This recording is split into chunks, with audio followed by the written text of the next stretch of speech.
day, ladies and gentlemen. First, allow me to make a correction in my last video. I started off right by saying dark-skinned Japheth inherited and divided the islands of the animal things.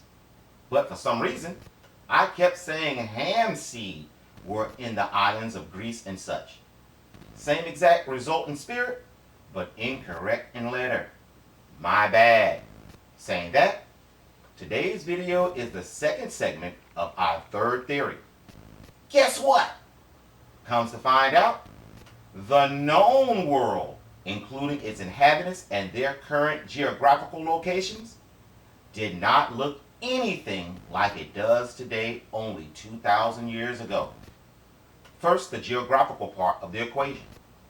Comes to find out, the migration of the ages, meaning everyone else in the whole of modern day Europe, the white man, each and every one of them was pushed out of their aboriginal badlands in the upper northern circuit by an outside force so fierce, even the most savage of white men, and we all know they are a bunch of raw meat eating, fighting butt naked, heathenistic savages. But even the most ferocious and untamable Germanic tribes, the ancestors of over 1/3 of the world today, even they said they would rather move and fight their way down than fight this particular outside force.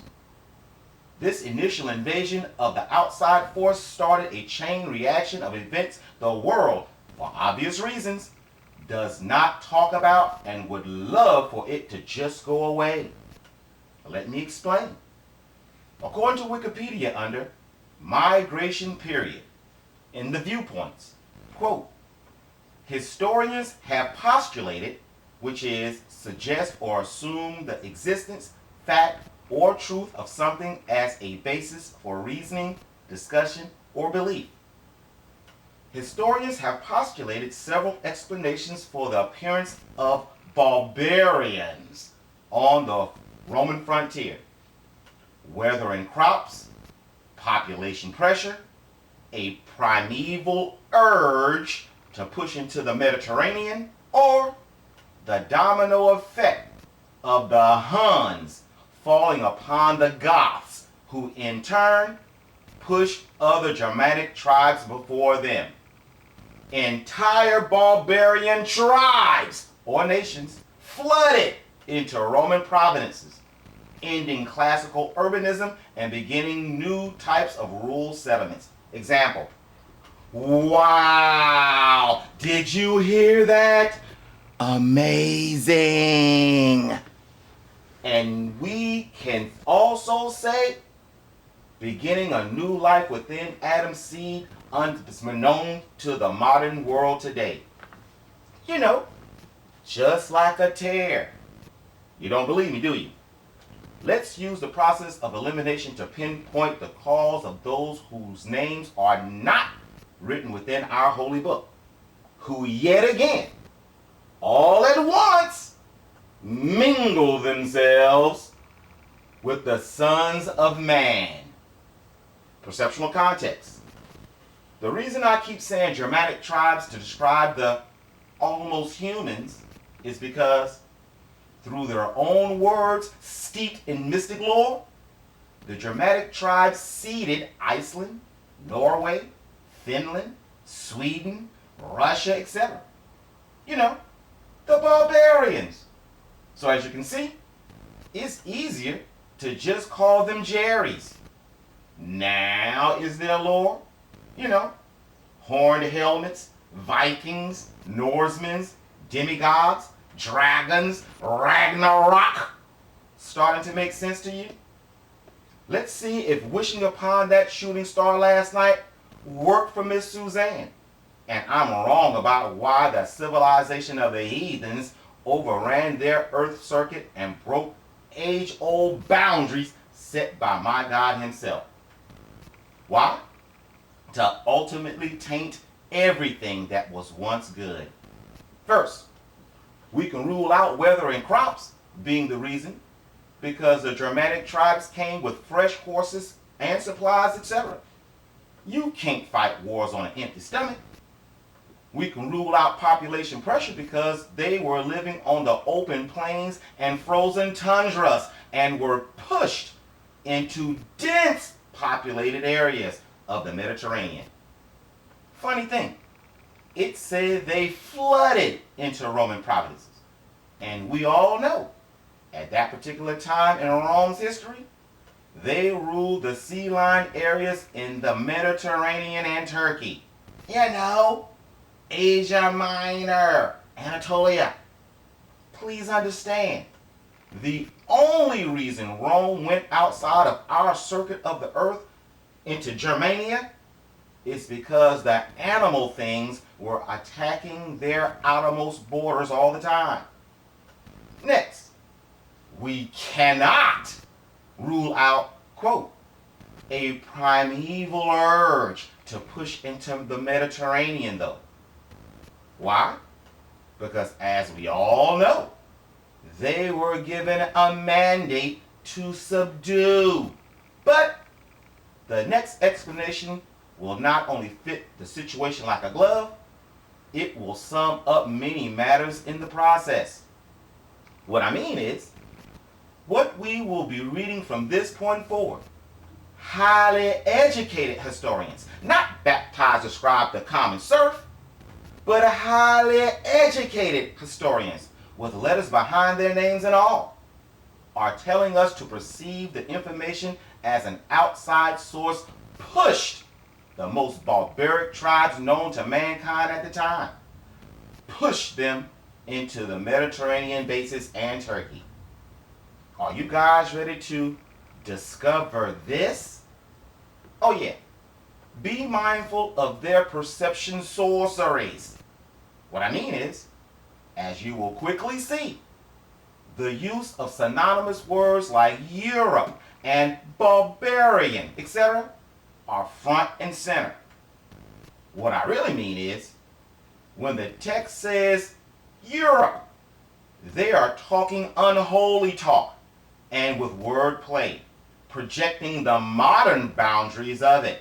Yet, the information they are explaining is really talking just about the Mediterranean and Turkey. You get it? Cool.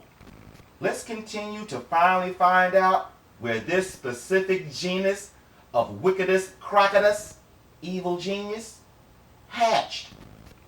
According to Wikipedia, under migration period. Quote, the migration period was a time of widespread migrations within or into Europe in the middle of the first millennium AD. It has also been termed the Völkerwanderung in German, and from the Roman and Southern Europeans' perspective, the barbarian invasions. Stop. I told you, as we know now, no one before the Anointed One's death or even the churches in your beloved book of Revelations went past the Mediterranean and Turkey. But as we can plainly see here, their witchcrafts have shadowed the truth perception of the matter. Again, we must look upon these events in the viewpoints stated perception. The most ferocious people that can ever come to mind, the ancient Germans, Slavs, Norsemen, Scythians, Carpathians, heck, the Rus, etc., were being pushed into what they now call Europe by the Huns. The trick to understanding their unholy talk this time is to realize they are using the word barbarian invasion for both the displaced and those displacing them. The Huns. Check out what I mean. Okay, they just said barbarian invasions, right? Let's continue. Quote, many of the migrations were movements of Germanic, Slavic, and other peoples into the territory of the then Roman Empire, with or without accompanying invasions or war. Stop. I told you. The way they got it, the Germans are the displaced and the barbarian hordes. They only use one word and leave it up to you to be smart enough to catch it. Oh yeah, I didn't tell you this before. Remember when we read the viewpoints? You know, the section designed to tell the reader how to perceive what the authors wanted to convey? Guess what? The viewpoint section was at the end of the article. Be not deceived. The evildoers are very crafty, and if we didn't read how it was supposed to be read, you know, the word barbarian and Europe have synonymous meanings, and there was an outside source pushing them towards the seed of Adam, we would be just as lost as they want us to be right now. To back up what I just said, let's continue to see who they said migrated, shall we? Quote, the first migrations of people were made by Germanic tribes such as the Goths, including the Visigoths, and the Ostrogoths, and the Vandals, and the Anglo-Saxon, the Lombards, the Suebi, the Frisi, the Jutes, the Burgundian, the Amalani, the Scari, and Franks. Listen up. They were later pushed westward by the Huns, the Avars, the Slavs, and the Bulgars. Stop. Bingo. I told you. How can you be the victimizer when you are a victim yourself? What I mean is, modern history will tell us the people we just named were the barbarians that sacked and razed Rome and Europe for rebellion and booty. That has two meanings. But the truth be told, they were running away from something even worse than themselves. This monumental yet silent migration of the ages was instigated by the Huns, who used the exact same tactic used during the first two Serpentine seed invasions. Yep, sandbag some of your people throughout the territory you intend on destroying. And in classic Camp of the Saints fashion, when they saw their clan a-coming, they raged like the heathens they truly knew they were. How do I know what I'm saying is correct? Because history attests, after all the dust settled, the Huns ruled each and every kingdom of the people just named, culminating into the largest kingdom the world has ever seen up to this very day. The people of modern day Europe were afraid of the Huns. This is a part of the grand conspiracy. They knew history, yet allowed the world to think a knuckle-dragging brute is a part of Adam's seed. Let's continue for more proof and the reason why all of this is important, shall we?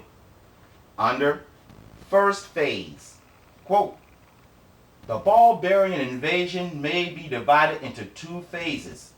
The first phase, occurring between AD 300 and AD 500, is particularly documented by Greek and Latin historians, but difficult to verify archaeologically. It puts Germanic people in control of most areas of what was then the Western Roman Empire.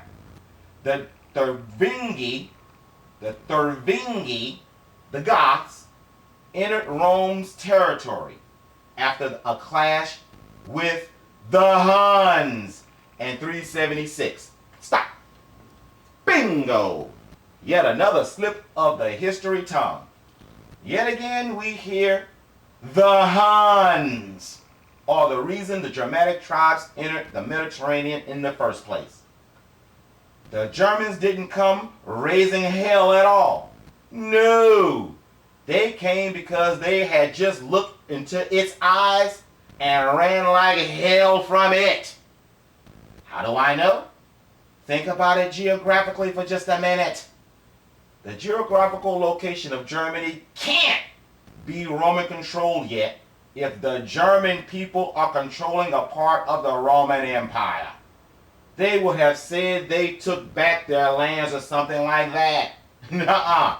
They were being pushed, and Rome was pushing back. You don't believe me, do you? According to Wikipedia, under Tervingi, Tervingi, but sometimes they say Thervingi. Quote, the Tervingi were a Gothic people of the Danubian plain west of the Dniester River, okay, under relations to the Visigoths. Cutting to the chase. Quote, Wolfram, which is the scholar that's talking about this, but I'm cutting to the chase, so that's who that is. Wolfram concludes that the terms Thervingi and Grutathungi, Greuthungi, were geographical identifiers used by each tribe to describe the other. The terminology therefore dropped out of use after the Goths were displaced by the Hunnic invasions. Wolfram cites Zosimus as referring to a group of Scythians north of the Danube who were called Greuthungi by the barbarians north of the Istha. Wolfram concludes that it was the Thervingi who had remained behind after the Hunnic conquest. Example, the truth is out there, but they have craftily spread the information out. So as you can see, ladies and gentlemen, thus far in history, AD, not BC, or even their oxymoron perception of ancient, but in AD, we have the homicidal men beast of Germany being subdued by a force that even made them say things like, make love not war, and can we just get along? What on earth, who on earth could these Huns be? As you can hopefully see, I'm trying to build a case and suspense. But wait! Am I the only person to proceed? The Huns had an umbrella net around the upper north circuit of the earth and are not just coming out of Eurasia. Look at the images provided, people. The Thervingi were a branch of the Goths who were a Germanic tribe. That's modern Western Europe. No duh, you say? Well, I said that because I thought the Huns were supposed to have come, and archaeology attests. The Huns invaded from Eurasia as well. You know, the opposite side of Western Europe. That could only mean the Huns was spread in an umbrella battle array over the top of the northern circuit and simply pushed downward. This is the reason why the Huns were able to amass the largest kingdom ever in such a short time. When Attila finally did his thing from Eurasia, he was able to conquer so easily because his kinsmen had already subdued most of it. And in the process, sending the aboriginal troglodytes scrambling like a blender throughout the whole of what we now call the Middle East, Mediterranean, and Europe today. Is there anybody out there that can smell what your stereotypical, harmless, misogynistic, lovable, bigoted brother is cooking? Let's continue. Perceptual context. Everything we will read from this point forward is the result of the siege the Huns have on the northern earth circuit. Surely an entire people, including their warriors, etc., pushing into your land will cause many bloody sticky wickets. What I'm saying is, the epic wars of the serpents, the barbarians, the white man has forced us to perceive were not the focal point to their history. Nay, these wars were secondary in nature and a direct reaction to being pushed out of their homeland action.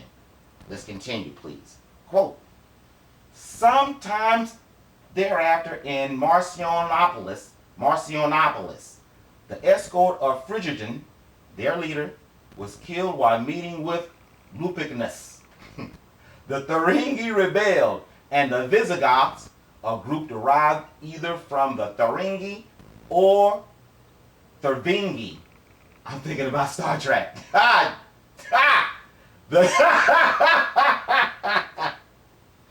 Oh man. The Thervingi, or from a fusion of mainly Gothic groups, eventually invaded Italy and sacked Rome in 410 before settling in Gaul. And then 50 years later, listen up, in Iberia, founding a kingdom that lasted for 250 years. Stop! Bingo! But not for this theory alone. The bingo is for proving the white man being in Spain and northern Africa are from migration and not because they are aboriginal to the land. But notice, all the wars of the savages for control of control of Europe was the reaction of being subdued by an outside force in their own country. But wait! Here comes the tricky part. See, just like the sea peoples, who just so happened to come into the exact same region via the Aegean waterways, this particular foe did the exact same thing in reference to their conquered lands. After it was all said and done, the Huns simply fit in where they went in. More about that later. Question: am I the only person who do a double take when the modern white people tell you their DNA test affirms they have over 875 different nations flowing through their one veins? I think we are reading the reasons why now. Check out this blender action. Quote, fending off challenges from the Alemanni, the Burgundians, and Visigoths, the Frankish kingdom became the nucleus of what would later become France and Germany. The initial Anglo-Saxon settlement in Britain occurred during the 5th century when Rome's control of Britain had come to an end. The Burgundians settled in northwestern Italy, Switzerland, and eastern France in the 5th century. Example. So as you can see, ladies and gentlemen, anyone outside of Africa around 1 AD are the epitome of the word mutt, with a fresh infusion of serpent DNA at that. What? That's what I said. The modern white man is predominantly almost human. Check it out.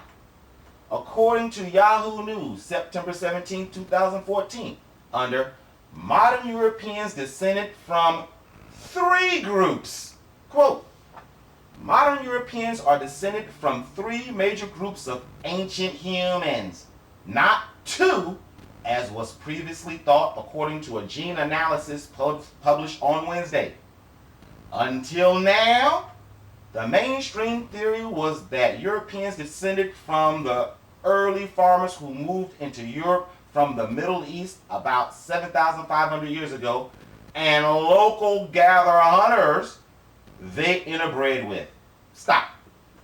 Half. Bingo! Only half. Of course, we cannot rely on their Darwinist dates, but we all know the blood don't lie. So as you can see, ladies and gentlemen, the main stock of the common white man is the first creation in Genesis 1 and something else outside of him. And seeing genetics attest each and every one of them have a significant amount of Neanderthal genes coursing through their veins? My regular educated guess would be the Neanderthal is the second component that makes up those that hate you so much. But wait! Be patient with them, for their God wasn't through with them yet. Quote, until now, the mainstream theory was that Europeans descended from early farmers who moved into Europe from the Middle East about 7,500 years ago, and local hunter-gatherers they interbred with. But a DNA analysis in the journal Nature says there was a third group in the mix. People from northern Eurasia. The findings means that North Eurasians, who inhabited a vast swath of land stretching across much of Russia and northern Asia, contributed to the gene pool both in Europe and North America. Say that again.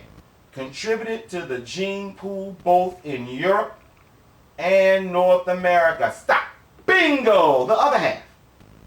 A fresh infusion of serpent semen, not only coming into those mingling themselves with the seed of Adam, they salaciously inseminated those on yet another circuit of the earth as well. Yep, they infected those you call Native Americans as well. Would this be? Could this be? Why the subhuman Indians look totally different from each other? I mean, it's hard to tell the difference between a Mexican, Asian, Eskimo, pure white man, or Native American most of the time. Would this be? Could this be? Why all of the reliefs shown show an entirely different looking reddish bronze people living in the exact same areas modern white Indians are making billions off of now. I'm going to say that again. While all of the reliefs show an entirely different looking reddish bronze people living in the same areas the modern white Indians are making billions off of now. Would this be? Could this be? While all the redskins attest fighting huge white giants with red and blonde stringy hair. Would this be? Could this be? Why Montezuma was expecting a white man they thought was their God returning. Would this be? Could this be? When you look at their images, their style of war, dress, an unprecedented salivating savagery for cutting someone's scalp off as a souvenir, well, that's savage, right? Could they have gotten their style from each other? I'm not sure. It was just a question. But one thing is for sure.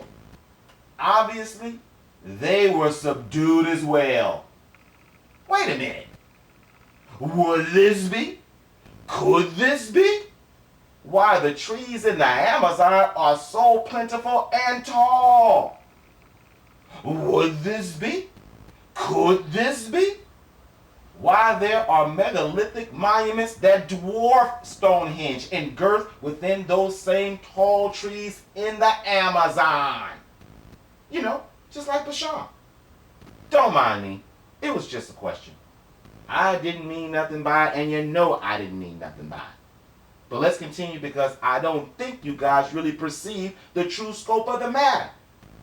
Quote, what we find is unambiguous evidence, not open to more than one interpretation, which can only mean a fact. What we find is unambiguous evidence that people in Europe have all three of these ancestries, said David Wright of Harvard Medical School, who led the study with Johannes Cross at Germany's University of Tübingen. Stop! Which can only mean, just as my overall theory suggests, The so-called Europeans are a civilization of people outside of the seed of Adam, who were mashed and bonded together by a third source outside of their circuit of the earth. And thus far in our discoveries, that is, then they just simply spread back. Okay, let me go back.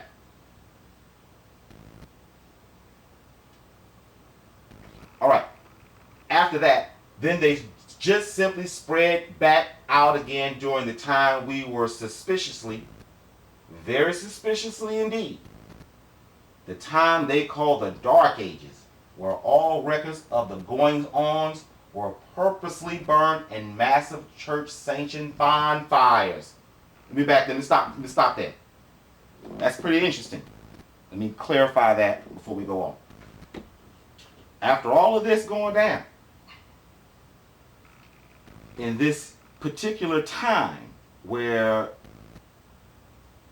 everything that we're searching for would make perfect sense, if we just had the information, what happened? The church, the church burnt all the information up.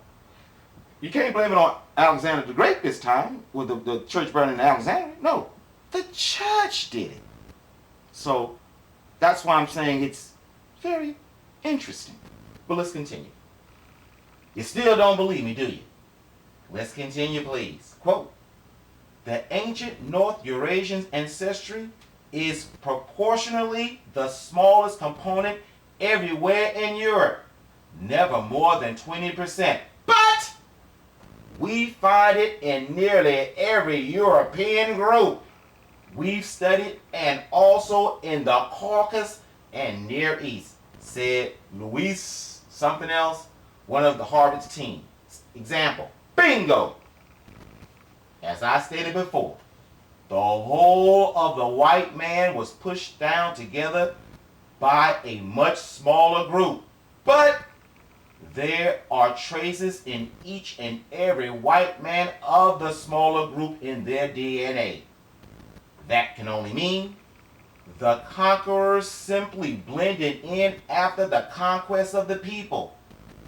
Now, without fear of being blotted off the face of the earth anymore, the equal and opposite reaction naturally happened.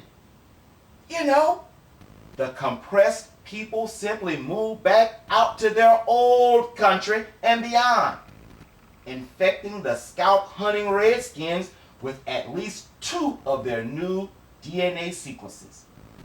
So as you can see, ladies and gentlemen, genetics, not baptized or scribed, but genetics have let the cat out the bag on the formulation of the mutts we call Europeans today. They are not a part of the seed of Adam, yet through witchcrafts and sorceries of the most shadowy nature, revisionist history, geographical renaming, and synonymous words, they try ever so desperately to grasp themselves in. Thank you for looking at this section of part 3. My God's will, look for section 3 next.